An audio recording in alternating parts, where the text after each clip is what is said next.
किसान की शिकायत भगवान से।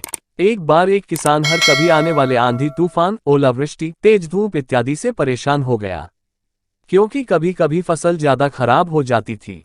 इसलिए वह परेशान होकर ईश्वर से शिकायत करने लगा। किसान बोला, आप ईश्वर तो हैं, लेकिन फसल को कब क्या चाहिए इसकी जानकारी नहीं है। जिसकी जरूरत भी नहीं होती है वह भी देते रहते हैं। इसलिए आपसे मैं विनती करता हूं कि आप मुझे एक मौका दीजिए, मेरे कहे अनुसार मौसम कीजिए, फिर हम सब किसान अन्न के भंडार भर देंगे। ईश्वर मुस्कुराए और बोले, ठीक है, आज से तुम्हारे अनुसार मौसम रखूंगा। किसान खुश हो गया। किसान ने अगली फसल में गेहूं की बुवाई की। उसने जब चाहा तब धूप मिली, उसने जब चाहा पानी मिला। पानी की तो उसने बिल्कुल कमी नहीं आने दी। आंधी, बाढ़ और तेज धूप तो उसने आने ही नहीं दी। समय बीतने पर फसल बड़ी हुई। किसान भी बहुत खुश हुआ कि इस बार शानदार फसल दिख रही है। किसान ने मन ही मन सोचा कि ईश्वर को अब पता चलेगा कि अच्छी फसल के लिए क्या क्या जरूरी है।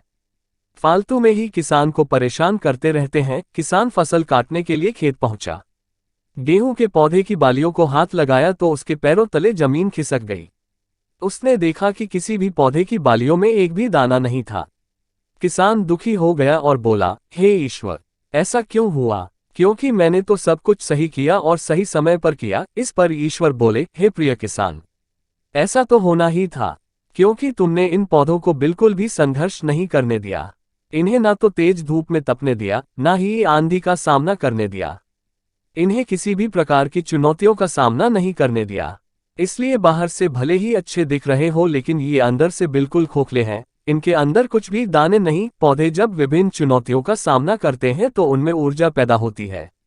यह ऊर्जा उनके अंदर सही सामर्थ्य पैदा करती जिनके लिए वह बने हैं।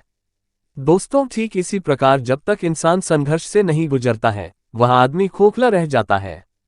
जीवन की चुनौतियां ही उसके लिए उन्नति के नए रास्ते खोल देती हैं और आदमी को मजबूत और प्रतिभाशाली बनाती है। इसलिए आपके भी जीवन में मुसीबतें या चुनौतियां आए तो घबराना मत। यह आपको बिखेरने के लिए नहीं, निखारने के लिए आई है। आपको ये स्टोरी अच्छी लगी तो लाइक करना ना भूले और चैनल को सब्सक्राइब भी कर दें।